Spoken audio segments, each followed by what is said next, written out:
Fuel injected engines में ज़्यादा sensor क्यों होता है, या फिर इस सवाल को आप ऐसे भी कह सकते हो कि ECU बेस्ड इंजन में ज़्यादा सेंसर क्यों होता है। तो इसी के रिलेटेड बात करेंगे इस वीडियो में, पूरा जानकारी दूंगा आप लोगों को, तो बने रहना वीडियो में, आखिरी तक देखना वीडियो को। तो चलिए वीडियो को अभी शुरू करते हैं। तो ये जो सवाल है ये बहुत बार मुझे पूछा गया है कमेंट में या फिर इंस्टाग्राम पे। तो चलिए आज बात करते हैं इस टॉपिक में पूरा। तो ये जो टॉपिक है इसमें बात करने से पहले कुछ चीज़ें आपको बता दूं। फ्यूल इंजेक्टेड जो इंजन है वो क्या होता है, हम लोग जो बात करेंगे इस वीडियो में वो होगा पेट्रोल इंजन, क्योंकि डीजल इंजन तो हमेशा फ्यूल इंजेक्टेड ही होता है।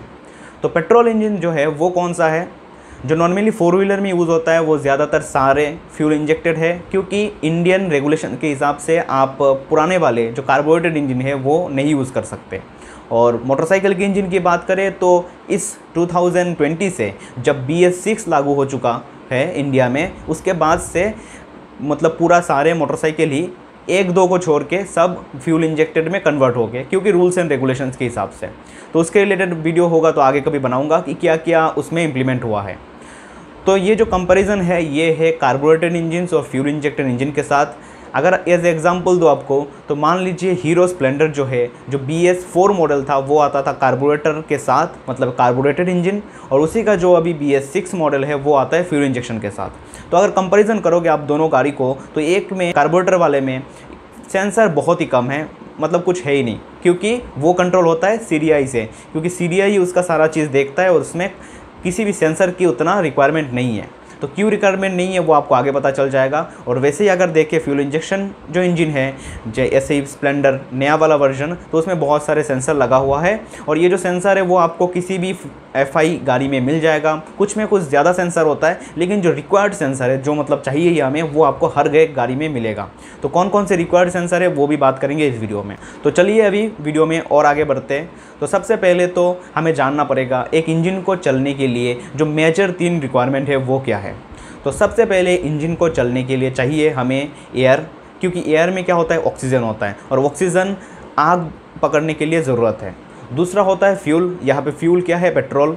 और तीसरा क्या है, हमें चाहिए फ्लेम, मतलब हमें एक स्पार्क देना पड़ता है, क्योंकि पेट्रोल इंजन की बात हो रही है। तो ये 3 चीज़ें बहुत ही ज़्यादा इंपॉर्टेंट है।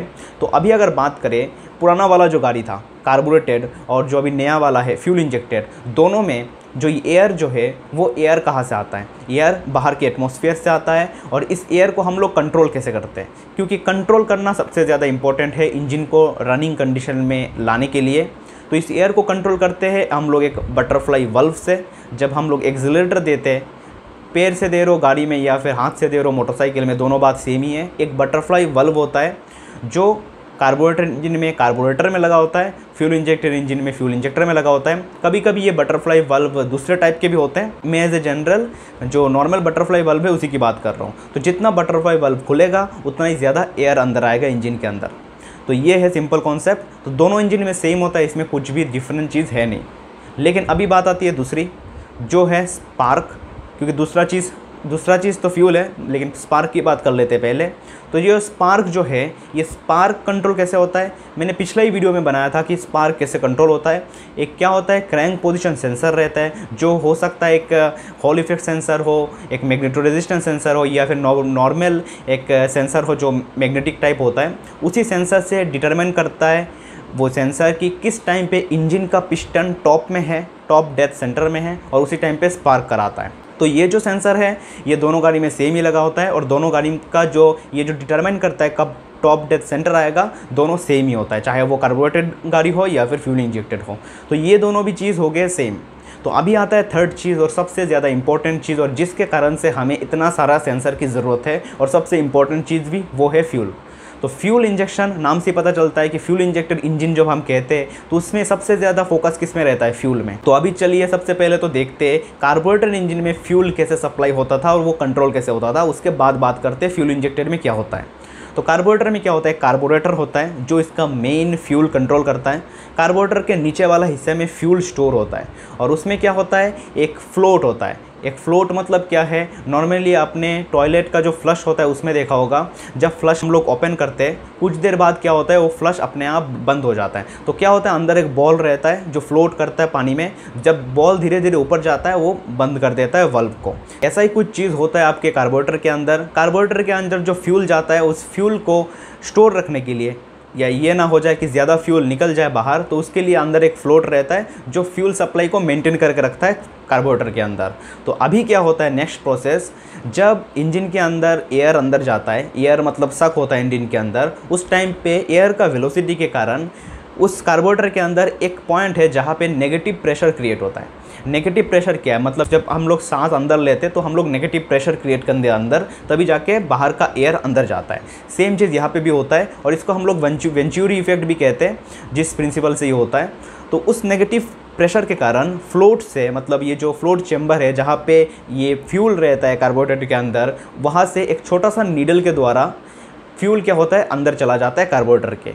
और जितना ज़्यादा नेगेटिव प्रेशर होगा, मतलब जितना ज़्यादा एयर पास होगा उतना ही ज़्यादा नेगेटिव प्रेशर क्रिएट होगा, और जितना नेगेटिव प्रेशर ज़्यादा होगा उतना ही ज़्यादा फ्यूल जाएगा। मतलब क्या होगा, जब आपका इंजन कम आरपीएम पे है और धीरे धीरे जैसे आप आरपीएम को बढ़ाएंगे तो क्या होगा, ज़्यादा एयर आता रहेगा, और जितना ज़्यादा एयर आता रहेगा उतना ही ज़्यादा नेगेटिव प्रेशर क्रिएट होता रहेगा कार्बोरेटर के अंदर, और उतना ही ज़्यादा फ्यूल आएगा। तो हमारा कॉन्सेप्ट बिल्कुल क्लियर हो गया कि हमें क्या चाहिए, जितना ज़्यादा एयर होगा उतना ही ज़्यादा फ्यूल चाहिए, और ये कार्बोरेटर ये चीज़ अच्छे से मतलब मेंटेन कर लेता है। ये चीज़ आप लोगों ने भी देखा होगा, जब हम लोग माइलेज सेट कराते हैं कार्बोरेटेड इंजन में, तो देखा होगा एक स्क्रू को वो लोग लूज़ या टाइट करते हैं। तो उससे क्या होता है, वो जो नीडल बोला मैंने, जहाँ से फ्लोट से कार्बोरेटर का फ्लोट से फ्यूल ऊपर जाता है कार्बोरेटर के अंदर नेगेटिव प्रेशर के कारण, वो जो नीडल है, उस नीडल का जो अंदर का जो हिस्सा है उसमें एक स्क्रू रहता है जो उसको कम ज़्यादा करता है। तो वही चीज़ होता है, उससे क्या होता है, माइलेज आपका सेट किया जाता है। लेकिन इसमें ड्रॉबैक यही चीज़ है कार्बोरेटर इंजन में कि इसको हम लोग कंट्रोल नहीं कर सकते, क्योंकि मॉनिटर नहीं कर सकते यहाँ पे कोई भी चीज़ को हम। लेकिन इसी के कारण से जब फ्यूल इंजेक्टेड मेकैनिज़्म लाया गया, तो फ्यूल इंजेक्टर सबसे पहले तो BS6 हो गया सारे मोटरसाइकिल्स। तो BS6 में क्या है, हमें पोल्यूशन को बहुत ज़्यादा कम करना है, और पोल्यूशन तभी कम होगा जब हम लोग फ्यूल को मॉनिटर करेंगे, और इसी कारण से BS6 में फ्यूल इंजेक्टर मतलब एक मैंडेटरी हो गया है। भले ही कुछ मोटरसाइकिल में फ्यूल इंजेक्टर ना हो, लेकिन मॉनिटरिंग सिस्टम भले ही है उसमें। तो ये जो सिस्टम है इसमें क्या होता है, मॉनिटरिंग सिस्टम तो है बाद में, लेकिन सबसे पहले ये बात आती है कि इसमें होता क्या है प्रोसेस। तो इसमें नॉर्मली क्या होता है, एक फ्यूल इंजेक्टर होता है। फ्यूल इंजेक्टर में जो फ्यूल है वो आता है फ्यूल टैंक से डायरेक्टली आता है, यहाँ पे कोई बीच में चैम्बर नहीं होता। और फ्यूल टैंक में होता है एक पंप। तो पंप क्या करता है, एक प्रेशर बिल्डअप करके रखता है फ्यूल इंजेक्टर से लेके फ्यूल पंप तक। तो अभी क्या है, जैसे ही इंजन को सिग्नल मिलता है, उसी क्रैंक पोजीशन सेंसर से जब सिग्नल मिलता है कि कब फ्यूल इंजेक्ट करना है, उसी टाइम पे फ्यूल इंजेक्ट हो जाता है। तो ये जो चीज़ है वो तो सिंपल है, लेकिन अभी बात यह आती है कि कितना फ्यूल इंजेक्ट करना है, क्योंकि जो कार्बोरेटर में जितना आरपीएम बढ़ता था, जितना एयर आता था, उतना ही वो नेगेटिव प्रेशर क्रिएट होता था, तो उससे क्या होता था, फ्यूल सप्लाई बढ़ता था। लेकिन यहाँ पे क्योंकि हम लोग इसको बहुत ही ज़्यादा कंट्रोल वे में कर रहे हैं, तो इसलिए सिर्फ आरपीएम के ऊपर हम लोग नहीं रह सकते। तो यहाँ पे फ्यूल इंजेक्टेड में क्या होता है, हम लोग यूज़ करते हैं बहुत सारे सेंसर। इन सेंसर के डेटा से हमें पता चलता है कि इंजन का कंडीशन क्या है। तो सबसे पहला जो सेंसर है वो तो आपका थ्रोटल पोजीशन सेंसर है, जो हम लोग थ्रोटल देते हैं। बटरफ्लाई वाल्व जब खुलता है तो उसी का जो डिग्री है, मतलब कितना डिग्री तक खुला, क्योंकि अगर पूरा खुल जाएगा तो मतलब पूरा एयर जाएगा, और जितना कम खुलेगा उतना कम एयर जाएगा। तो वो डिटरमाइन होता है थ्रोटल पोजीशन सेंसर से। उसका डेटा जाता है ECU में। ECU में एक अलग सा मॉड्यूल होता है जिसको कहा जाता है फ्यूल मैनेजमेंट सिस्टम, उसी के अंडर में सारा चीज़ आता है। तो सबसे पहला तो ये सेंसर हो गया। दूसरा सेंसर है जो आपका थ्रोटल बॉडी में ही लगा रहता है, वो होता है मैनिफोल्ड एब्सोल्यूट प्रेशर सेंसर या फिर मैप सेंसर। किसी गाड़ियों में ज़्यादातर मैप सेंसर यूज़ किया जाता है, जिसका पूरा नाम है मास एयर फ्लो सेंसर। दोनों का वर्क थोड़ा बहुत अलग है। तो मैं मैप सेंसर की बात करता हूँ। तो मैप सेंसर क्या करता है, जब आपका इंजन पिस्टन जो है, पिस्टन जब सक करता है एयर को, तो एक वैक्यूम क्रिएट करता है इंजन खुद ही, क्योंकि उसको भी तो एयर को बाहर से अंदर लाना है। तो ये जो वैक्यूम है ये क्या है, एक नेगेटिव प्रेशर है, और इसी नेगेटिव प्रेशर को मेज़र करता है ये मैप सेंसर। इस चीज़ को कहा जाता है इंजन लोड।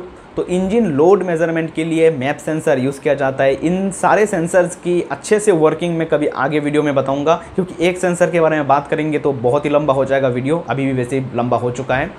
तो ये मैप सेंसर हुआ। और एक चीज़ होता है एयर टेम्परेचर सेंसर, क्योंकि एयर टेम्परेचर से पता चल जाएगा कि एयर का डेंसिटी क्या है, और डेंसिटी के ऊपर डिपेंड करेगा ऑक्सीजन कंटेंट, और इसी कारण से एयर टेम्परेचर भी रिक्वायर्ड होता है।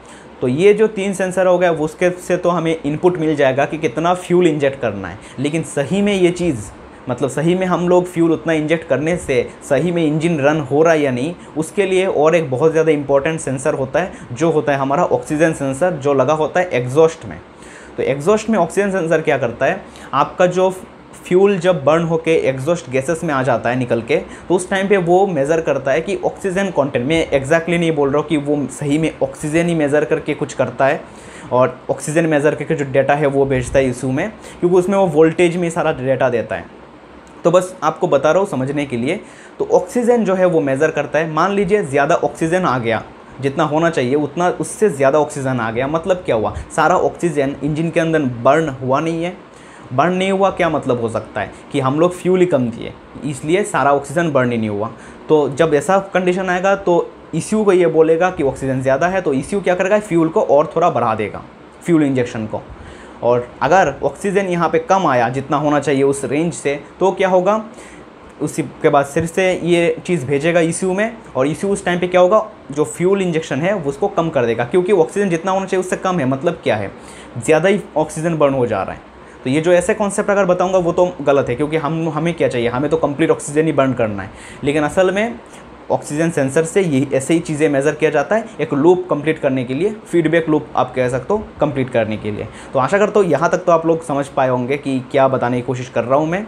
तो इसी फ्यूल इंजेक्शन को और फ्यूल सप्लाई को कंट्रोल करने के लिए ये चीज़ किया जाता है, और ये एक बहुत ही ज़्यादा मेजर चीज़ है, क्योंकि इसमें अगर थोड़ा सा भी इधर उधर हो गया, थोड़ा सा भी अगर फ्यूल ज़्यादा कम हो गया कंडीशन के हिसाब से, और इंजन अगर आपका बहुत ज़्यादा कंप्रेशन रेशियो में चलता हो, तो बहुत ज़्यादा नॉकिंग हो सकता है इंजन के अंदर, और इंजन आपका ख़राब भी हो सकता है। और ये जो बहुत ज़्यादा फेमस है कि इंजन ब्लास्ट हो रहा है, वो भी चीज़ हो सकता है। तो इसीलिए फ्यूल इंजेक्शन इंजन का केयर बहुत ज़रूरी है। अगर मान लीजिए कुछ ऑयल या फिर वाटर पार्टिकल ही चला गया आपके फ्यूल के अंदर, तो उससे भी नॉकिंग क्रिएट हो सकता है, उससे भी बहुत ज़्यादा हार्मफुल इफेक्ट आ सकता है आपके इंजन में, अगर इंजन आपका हायर कंप्रेशन इंजन हो तो। हायर कंप्रेशन जैसे KTM 390 या फिर डोमिनार का अपग्रेडेड मॉडल, ऐसे higher compression high performance engine हो तो। और कम ऐसे लोअर परफॉर्मेंस इंजन जो है उसमें ऐसा प्रॉब्लम नहीं आएगा कि आपको ज़्यादा ही इंजन ही मतलब क्रैक हो जाए अंदर से, कुछ ज़्यादा नॉकिंग नहीं होता इन सब में, लेकिन इसमें भी आपका इंजेक्टर क्लॉगिंग, ये सब चीज़ें, बहुत सारे प्रॉब्लम आ सकता है। तो ये था कंप्लीट इस वीडियो में। बताना मुझे कमेंट में कैसा लगा ये वीडियो, कुछ चीज़ नहीं समझ में आया तो भी बताना कमेंट में, आशा करता हूँ मैं मतलब रिप्लाई करके सॉल्व कर दूँगा। तो यही था इस वीडियो में। Thank you for watching this video. Channel पे नए हो तो बने रहना चैनल के साथ, सब्सक्राइब करके इस चैनल को। Thank you for watching and stay connected.